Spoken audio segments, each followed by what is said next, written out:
हर हर महादेव, जय शिव शंभू। कैसे हैं आप लोग? आपके अपने YouTube चैनल प्रेम भक्ति में फिर से एक बार स्वागत है। और इसी के साथ आज हम सुनेंगे एक बहेलिए की शिव भक्ति। तो आइए मन में माता गौरा भगवान शिव का ध्यान करते हुए आगे की कथा सुनते हैं। एक गांव में हरिया नाम का एक बहेलिया रहता था। वह गांव में जाकर जाल बिछाकर चिड़िया, कबूतर, तोता और अन्य पक्षियों को पकड़ता था। फिर उन्हें पिंजरे में बंद करके रख लेता था और गांव के बाज़ार में जाकर उसे बेच दिया करता था। हरिया के घर में उसकी पत्नी शोभा भगवान शिव भक्त थी। वह दिन रात भगवान शिव की पूजा किया करती थी। शोभा अपने पति के काम से बिल्कुल भी खुश नहीं थी। एक दिन उसने हरिया से कहा, सुनो जी, तुम जिन पक्षियों को पकड़कर बेचते हो उन्हें कितनी तकलीफ़ होती होगी। उसकी बात सुन हरिया हंसने लगा और कहने लगा, तुझे कैसे पता कि उन्हें तकलीफ़ भी होती है? इन्हें बाज़ार में बेचने से मुझे अच्छे पैसे मिलते हैं। यह सुनकर शोभा रोने लगी। उसने कहा, आपको शायद पता नहीं कि इन भोले बेजुबान पक्षियों की हाय हमें लग रही है। इसी कारण आज तक हमें कोई संतान नहीं है। मैं दिन रात भगवान शिव की पूजा करती हूँ, लेकिन फिर भी संतान सुख से वंचित हूँ। हरिया ने कहा, मैं यह सब नहीं मानता हूँ, तो इन सब के बारे में सोचना छोड़ दे। यह कहकर हरिया पक्षियों को पकड़ने फिर चला गया। शाम को हरिया पिंजरे में पक्षियों को लेकर आता है और झोंपड़ी में रख देता है। अगले दिन फिर से हरिया पक्षियों को पकड़ने चला जाता है। तभी कोई घर का दरवाज़ा खटखटाता है। शोभा दरवाज़ा खोल देखती है तो उसके सामने एक ब्राह्मण अपनी पत्नी के साथ खड़े रहते हैं। शोभा उनसे कहती है कि महाराज, आप कौन हैं?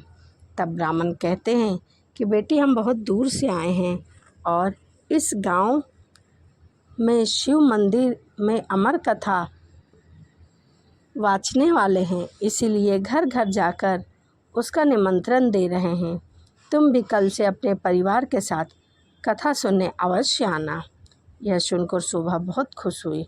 उसने कहा, हे ब्राह्मण देवता, मेरे तो भाग्य खुल गए कि मुझे ऐसा अवसर प्राप्त हुआ है, परंतु आप दोनों ही रहने की व्यवस्था कहाँ है?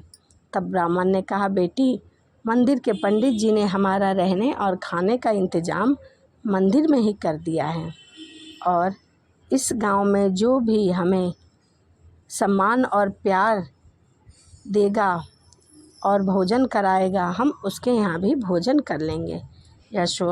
यह सुनकर शोभा की आंखों से आंसू बहने लगे और वह रोने लगी और कहती है कि महाराज, मैं बहुत गरीब हूँ, लेकिन मेरी इच्छा है कि जब तक आप गांव में हैं तब तक हमारे घर पर भोजन करें।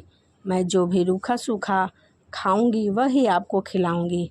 वो आपको पसंद आएगा या नहीं, यह मुझे नहीं पता। यह सुनकर ब्राह्मण की पत्नी बोली, बेटी, तू चिंता मत कर। यदि तुम्हारी इच्छा हमें भोजन कराने की है तो हम हर दिन तुम्हारे घर में ही भोजन करेंगे। तुम्हारे रूखे सूखे एक निवाले से ही हमारी तृप्ति हो जाएगी। यह सुनकर शोभा बहुत खुश हुई और कहा कि मैं आपके भोजन की तैयारी करती हूँ। तब ब्राह्मण ने कहा, माई, तुम भोजन तैयार करो, हम पूरे गांव में निमंत्रण देकर फिर तुम्हारे घर आते हैं। यह कहकर वह दोनों चले गए। शोभा भोजन तैयार करने लगी। कुछ समय बीत जाने के बाद दोनों पति पत्नी शोभा के घर भोजन करने आ जाते हैं। तब वे भोजन करने बैठते हैं। तभी ब्राह्मण की नज़र पिंजरे में पक्षियों पर पड़ती है और वह उठकर खड़े हो जाते हैं। शोभा उनसे पूछती है कि क्या हुआ महाराज, मुझसे कोई भूल हो गई है? तभी ब्राह्मण क्रोधित होते हुए कहते हैं कि तुमने इन बेजुबान पक्षियों को पिंजरे में कैद रखा है। हम तुम्हारे घर भोजन नहीं कर सकते। तुम भगवान शिव की अमर कथा सुनना चाहती हो और उनके प्रिय कबूतर को तुमने कैद रखा है। यह कहकर वह वहाँ से चले गए। शोभा उनके पैर पकड़ लेती है और कहती है कि हे ब्राह्मण देवता, मेरे घर से रुष्ट होकर ना जाइए। वैसे भी मैं संतान सुख से वंचित हूँ। अगर आप बिना भोजन किए चले गए तो हमारा सर्वनाश निश्चित है। यह पक्षी मेरे पति ने पकड़ के रखे हैं, मैं इन्हें अभी आज़ाद कर देती हूँ।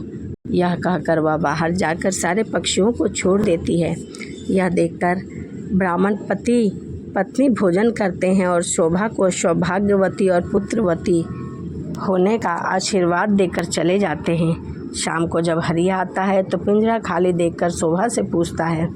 तब शोभा उनसे सारी घटना बता देती है। हरिया गुस्से से कहता है, मैं इतनी मेहनत से पक्षियों को पकड़ कर लाता हूँ और तूने सब पक्षियों को आज ही उड़ा दिया और मुझे बताया भी नहीं। तब शोभा कहती है कि मैंने तो उन दोनों को 7 दिन न्योता दिया है, अब मैं पीछे नहीं हट सकती। उन्हें मुझे सौभाग्यवती और पुत्रवती होने का आशीर्वाद दिया है। अमर कथा वाचने वाले सच्चे ब्राह्मण का आशीर्वाद कभी बेकार नहीं जाता।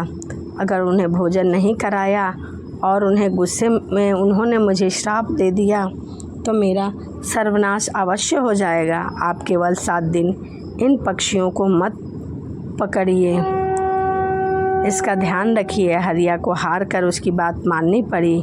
अब वह मन में 7 दिन घर पर ही रहने लगा। मन में यह बात उसने ठान ली, हर दिन ब्राह्मण और उनकी पत्नी आते और उनके आने से पहले हरिया घर से चला जाता। उसे यह सब पसंद नहीं था। शाम के समय शोभा कथा सुनने चली जाती। वह हरिया से भी चलने को कहती, परंतु हरिया मना कर देता। इसी तरह 6 दिन बीत गए। रात को शोभा ने हरिया से कहा, आपने मेरे कहे 6 दिन पक्षियों को नहीं पकड़ा, बस 1 दिन की और बात है। हरिया ने कहा, क्या बात है? वैसे भी मैं केवल कल ही घर पर रहूँगा, परसों मैं अपने काम पर चला जाऊँगा।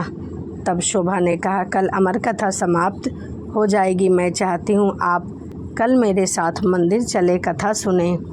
वहाँ से वापस आने के बाद ब्राह्मण और उनकी पत्नी को अंतिम बार भोजन कराकर उनसे आशीर्वाद ले, क्या पता उनके आशीर्वाद से हमें संतान सुख मिल जाए। हरिया उसकी बात सुनकर अगले दिन कथा सुनने चला जाता है। मंदिर में कथा सुनते सुनते हरिया की आंखों से आंसू बहने लगते हैं। शोभा के पूछने पर वह कहता है कि भगवान शिव ने जिन कबूतरों को अमरता का आशीर्वाद दिया, मैंने जीवन भर उन्हें बेचकर अपना निर्वाह किया और अपना जीवन नर्क बना लिया। कथा समाप्त होने पर वह दोनों घर आए।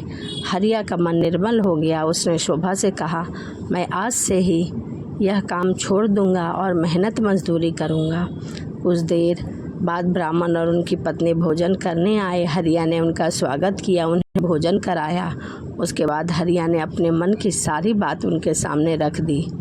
तभी ब्राह्मण और उनकी पत्नी भगवान शिव और माता पार्वती के रूप में वहीं प्रकट हो गए।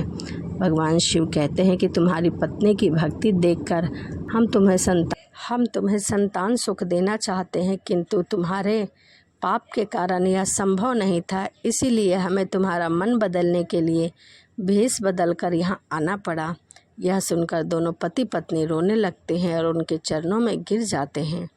भगवान शिव और माँ पार्वती उन्हें पुत्रवती होने का आशीर्वाद देकर वहाँ से अंतराध्य हो जाते हैं।